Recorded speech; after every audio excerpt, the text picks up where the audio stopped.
Boys and girls, if you own a Toyota GR-Supra and you don't like the way these ugly orange side markers look on your front bumper, and you want the look of the Japanese JDM spec vehicles, which don't have them at all, I&D Industries makes painted, OEM painted side markers for a quick and easy installation. I'll show you real quick what they look like over here.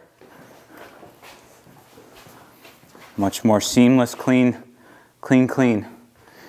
The installation is simple, but there's a couple key things I want to let you know before you go ahead and do this to make it a lot easier for you so you're not guessing.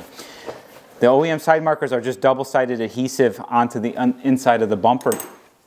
You can cock your wheel this way. You don't have to take the wheel off. This is the simplest, quickest, easiest way to do this.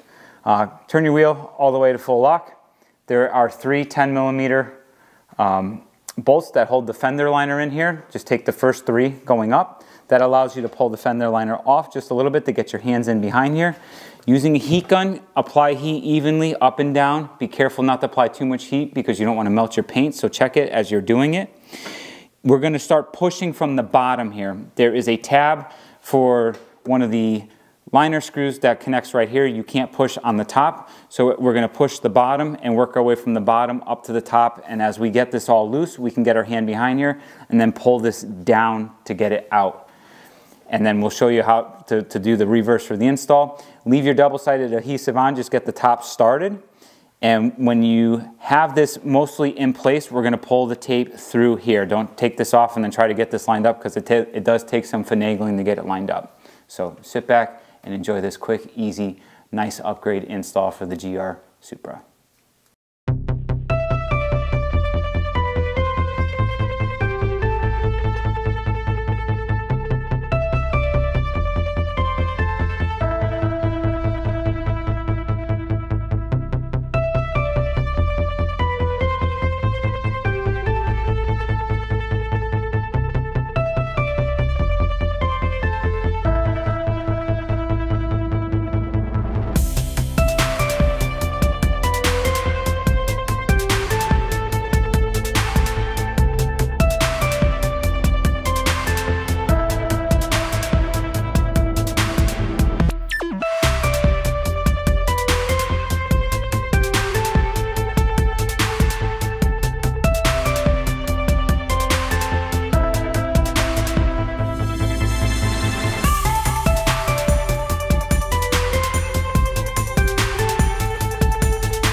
So we're back.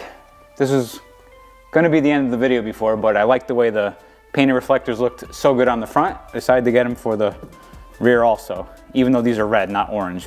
But the Japanese cars do not come with any reflectors and they just look much cleaner. So got the rears in-house. To do the rear, jack the car up, take the rear wheel off, and we're going to hit 3 8mm bolts back here in the fender liner.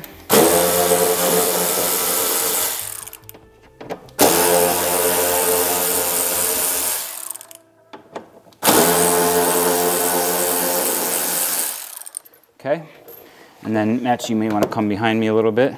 So we're going to pull our fender liner out to give us a little bit of access, and then up in here, so I get my finger on it, there is one more screw that's holding the bumper to the rear quarter panel.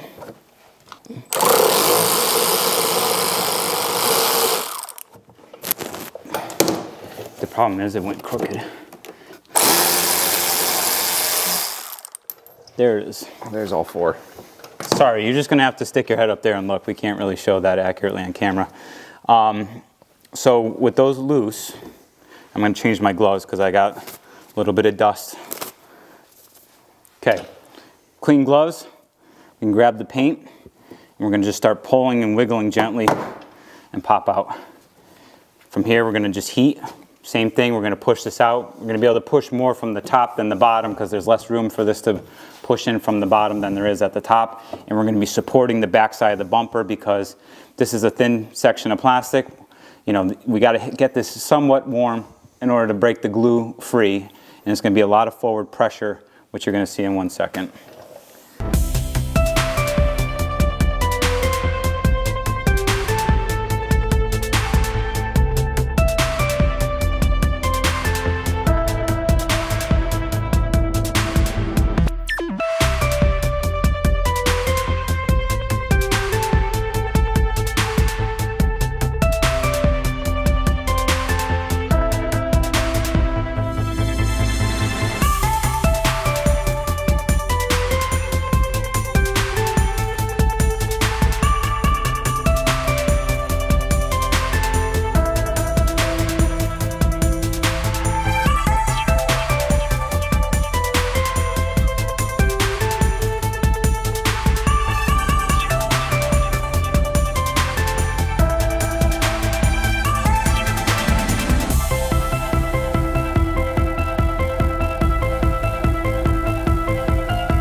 Okay, so the last corner that we did, which was what we showed you guys for the rear, we did the passenger side first just to make sure we knew what the hell we were talking about. You saw that I had a little bit of grief getting this out, and the glue actually separated. This is the only one that the glue separated from the reflector. We had good luck, right, Matthew, with all of them? Yeah, of course. The one we filmed. I'm wondering, did we heat it up? Did it not get heated up enough? Does that I guess maybe. I mean, it's probably going to be more luck of the draw than anything. But you saw I just went in there and I removed the old glue. Got the new one lined up, peeled our double-sided tape off, and then just pushed against it, pressure all the way down. But there it is, nice and clean. Yeah. Install. Just putting our fender liner fasteners back in. Those are done. And look at this 17-mile brand new GR-Supra rear suspension. It was pretty cool. I was laying underneath it and just looking at everything.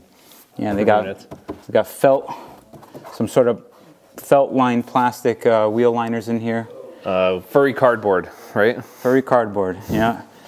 Two-piece rotor, although this is going to be a one-piece, but it's got an aluminum center hat, which is kind of cool that they do that for a lighter brake rotor.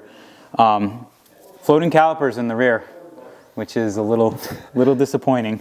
Wait, which model doesn't come with those? The GR Corolla? The GR Corolla comes with freaking monoblock piston calipers in the rear. But the Supra, the more powerful Supra, comes with floating rear calipers.